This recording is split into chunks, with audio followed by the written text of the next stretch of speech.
Nations do not become secure just because of one single speech or one single election, and for that matter, one single personality.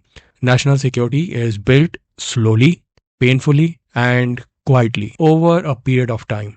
India's national strength, the very foundation of our strategic security today, didn't just appear overnight. It is built over decades. It is built by scientists working in laboratories. It is built by diplomats negotiating through the years in those hostile rooms of United Nations.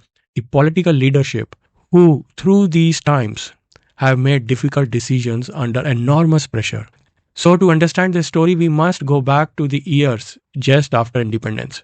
We all know India was a poor country then, newly free, but still trying to find its footing in the world dominated by those powerful blocs. And yet, there were scientists, there were leaders, there were engineers, there were patriots who believed that India must master the most advanced technologies of its time. So the government of India established Atomic Energy Commission way back in 1948, just a year after India got independence. And the chairperson was Homi Jahangir Bhabha. And this later transformed to the Department of Atomic Energy in 1954 under then Prime Minister Pandit Jawaharlal Nehru.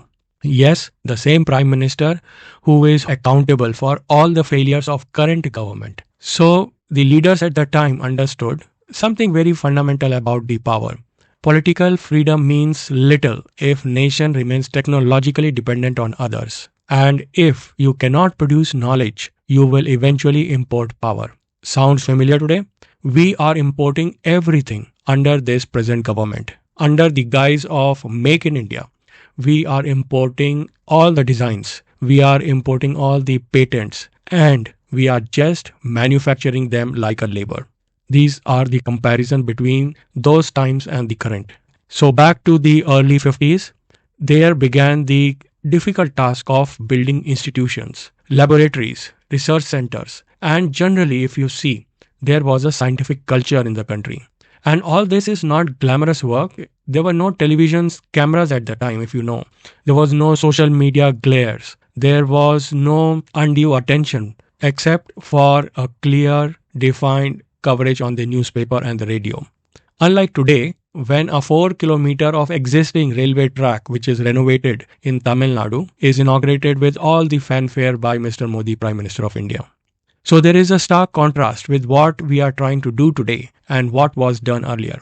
So this quiet effort in those days created the intellectual foundation of India's greatest program, India's greatest nuclear program. So over the years, quietly, the Indian leadership and the Indian engineers were working. And then came the defining political moment of the country. In 1974, under the leadership of then Prime Minister Mrs. Indira Gandhi, India conducted its first nuclear test in the Rajasthan deserts at Pokhran. It was called Smiling Buddha. And this calm name had a very serious message. Of course, the world was not pleased. At that time, the global nuclear order was tightly controlled. Even today it is, but it was even more strict. Only 5 countries were officially recognized as nuclear powers. India was not one of them. But India had refused to sign the treaty that locked that hierarchy in place.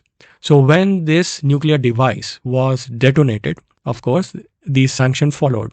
And the repercussion was that the technology restrictions followed. There were diplomatic pressures, but India's message was unmistakable. India would not permanently accept strategic inequality. A nuclear device alone, however, does not create deterrence. We should understand that. It has to have a delivery system, a credible and a reliable delivery system. And this is where another remarkable figure enters the story of giving the strength of making India great. APJ Abdul Kalam, an engineer, a scientist, but a very quiet, humble man with extraordinary determination. And under his leadership, India developed missile systems as Agni and Prithvi, whom we have immense pride today. And we must understand these were not imported technologies. They were built domestically. Nothing like Make in India. They were domestic. They were indigenous. And that mattered greatly. Because during those years, technology denial regimes tried to block India's progress.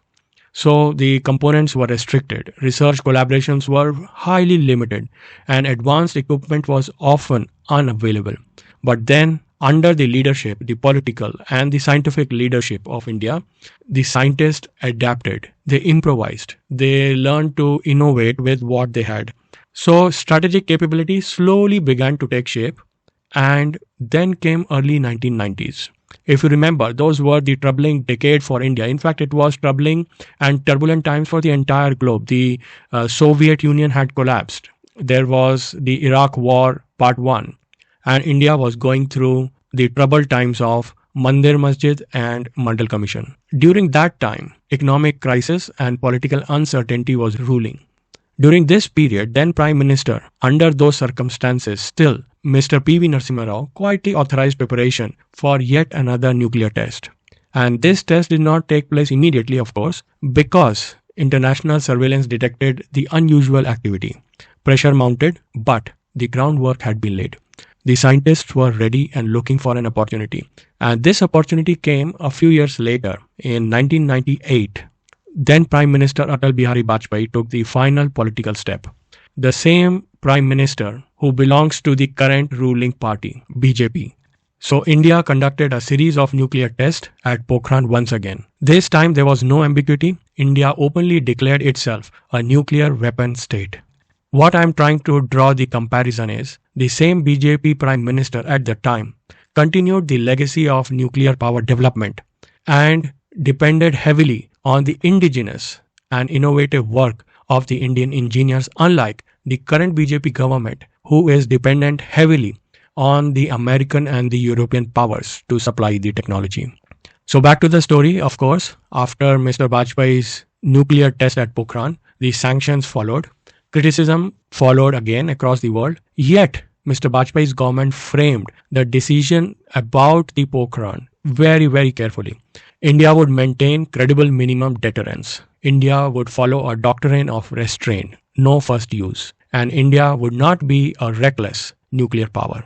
And this tone actually mattered because strength without restraint is instability. The leadership understood that. So even after the test, India continued to face a problem. Its nuclear status remained internationally isolated. Civil nuclear commerce was restricted. So what does that mean is, the fuel supply, the nuclear fuel, was limited. The same problem what Iran is facing today, Indian leadership had actually solved some 25 years ago. Under the leadership of then Prime Minister Dr. Manmohan Singh, through a long and delicate negotiations, his government reached the India-United States Civil Nuclear Agreement. Now this is a landmark agreement. In 2008, the International Atomic Energy Agency approved India's safeguard agreements. And that moment quietly ended decades of nuclear isolation of India. India can now participate in global civil nuclear commerce. It could get access to fuel, technology, and partnerships. So this strategic program moved from isolation to integration. So if we step back and look at this journey, there's a clear pattern appearing here. Different leaders through the years, different political parties, Congress, BJP, and different moment in history. Yet each contributed a piece to the puzzle. The scientists built the knowledge, the engineers built the systems, and diplomats built the bridges, and successive prime ministers took decisions when history demanded, only to make India self-reliant. And this is how national power is built, not like today what we see, or hear rather. It is not through spectacle, it is not through slogan, but through decades of sustained effort. In our present moment, however, our politics has just compressed history. Long processes have become just very short stories, blips. In fact, the member of parliaments can be heard saying that India gained real independence in 2014. How shameful is that? And today, those complex achievements of 7 decades of hard work of thousands of these ground workers has become a personal narrative. What? That there is only one leader who can talk to the world leaders, Mr. Modi. How unrealistic is that? This is not unique to India. Every democracy struggles with this temptation. The philosopher Friedrich Nietzsche once remarked that people sometimes resist uncomfortable truth because they threaten cherished illusions. So, what are the illusions today? The illusion of supremacy, the illusion of Vishwaguru, the illusion of Modi hai to mumkin hai, the illusion that our Prime Minister can stop a war, the illusion that Hindutva is the greatest. And these political myths are thriving in the space today. What they are doing is only overly simplifying the achievements of our great leaders and scientists. They are personalizing everything to one person, Mr. Modi. They are dramatizing the groundwork, the silent groundwork, into a theater. But a mature democracy must remember its real journey. India's nuclear capability, the minimum deterrence, is not the achievement of one leader. It is an outcome of generations of work. And perhaps remembering that collective journey is itself an act of national responsibility. You and me have to carry that responsibility for sake of true patriotism. Being irresponsible in diverting all the credit to one person is a sign of betrayal to India, because India is not built by applause. Putting and shepherding 100,000 citizens into a stadium of Ahmedabad for a gala showmanship is only fake. Hitler did that. Instead, India is built by memory of good work done. It is built by institution, by a very subtle and quiet discipline that a beautiful history of India is made. With those thoughts, I leave you until next week. Stay safe, stay informed, dutifully remember the great history of India. Bye for now. You are listening to 93.9 Dublin South FM. Broadcasting from the Dundrum Town Centre. This is Dublin South FM.